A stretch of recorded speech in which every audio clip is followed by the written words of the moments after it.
আসসালামু আলাইকুম। মিতা মুস্তাফা স্বাগত জানাচ্ছি এনটিভির সন্ধ্যার খবরে। ক্রাউন 7 শিরোনাম দেখছিলেন, এবার পুরো খবর।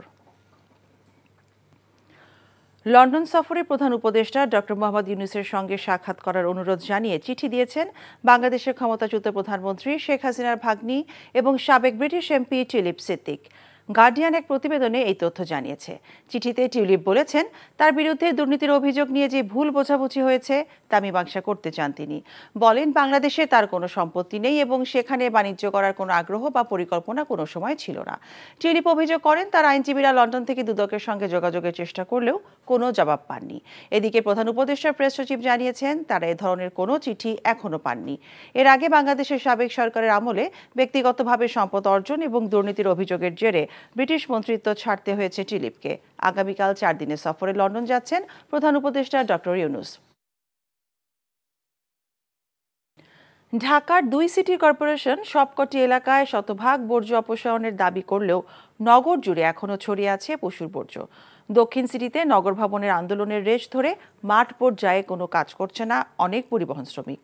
নাজিবুর রহমানের রিপোর্টে বিস্তারিত। শতভাগ পরিচ্ছন্ন নগরীর ঘোষণা দেয়া ঢাকা উত্তর সিটির এলাকার চিত্র এটি। 24 ঘন্টা পেরিয়ে গেলেও বর্জ্য অপসারণ হয়নি। মিরপুর, মোহাম্মদপুর, কাজীপাড়া, শাওরাপাড়া, শ্যামলী সহ অনেক এলাকার অলিগলিতে ছড়িয়ে আছে পশুর বর্জ্য। উৎকট গন্ধে অস্বস্তিতে এলাকাবাসী। আমাদের এখান থেকে এখনো ময়লা নিচ্ছে না, গতকালকা রাখা হয়েছে। এখন কালকা অনেক লোকজন আইসা দেখেও গেছে, কিন্তু ময়লা নিচ্ছে না।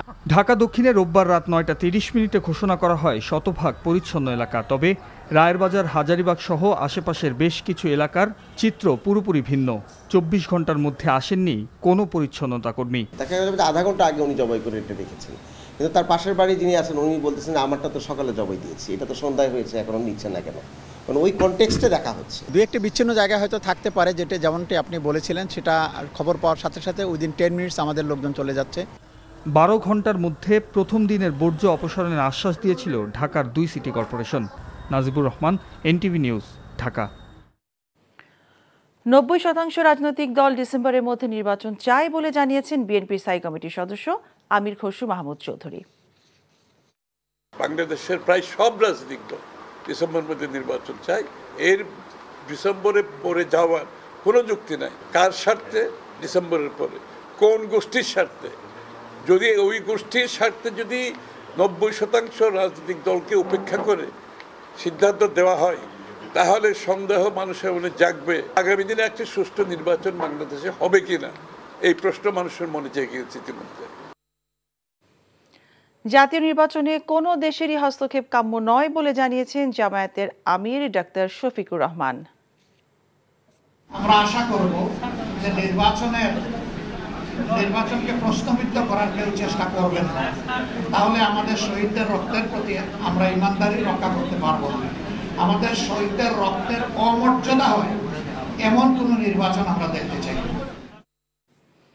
সম্প্রতি করোনার নতুন ধরন শনাক্ত হয়েছে এবং মে মাস থেকেই প্রকোপ বাড়ছে বিভিন্ন দেশে।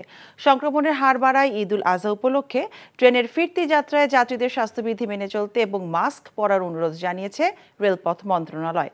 আর কোভিড-19 সংক্রমণ হারের ঊর্ধ্বগতি বিবেচনা করে জনসমাগমপূর্ণ এলাকায় সকলকে মাস্ক পরার জন্য অনুরোধ জানিয়েছে স্বাস্থ্য এবং পরিবার কল্যাণ মন্ত্রণালয়। এদিকে ভারতে করোনা ভাইরাসের সংক্রমণ দেখা দেওয়ায় বেনাপোল স্থলবন্দর এবং ইমিগ্রেশনে সতর্কতা জারি করেছে স্বাস্থ্য বিভাগ। ঈদের টানা ছুটিতে চিড়িয়াখানা সহ রাজধানীর বিভিন্ন বিনোদন কেন্দ্র এবং স্পটগুলোতে পরিবার পরিজন নিয়ে ঘুরে বেড়াচ্ছেন নগরবাসী। মিরপুরে চিড়িয়াখানায় সকাল থেকেই ঢাকার বিভিন্ন প্রান্ত থেকে পরিবার এবং স্বজনদের নিয়ে সময় কাটাতে এসেছেন মানুষ। বাঘ, সিংহ এবং বানরের ছোটাছুটি দেখতে প্রতিটি খাঁচার সামনেই মানুষের ভিড়। পাখিদের ওড়াউড়ি, পশুদের গর্জন দেখে খুশি শিশুরা। শিশু পার্কের ট্রেন, মেরিগো রাউন্ড সহ অসংখ্য রাইডে চড়ছে তারা। ফাঁকা রাজধানীতে ঈদের দিন বৃষ্টি থাকায় আজ বিভিন্ন বিনোদন কেন্দ্রে ভিড় বেড়েছে কয়েক গুণ। তবে চিড়িয়াখানা এবং পার্কগুলোর ব্যবস্থাপনা নিয়ে অসন্তুষ্টি আছে কারো কারো।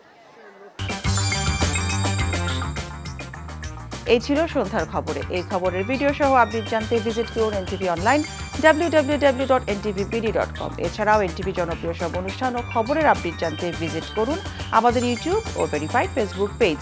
রাত 10:30টায় রাতের খবর দেখার আমন্ত্রণ রইল। সবাইকে ধন্যবাদ।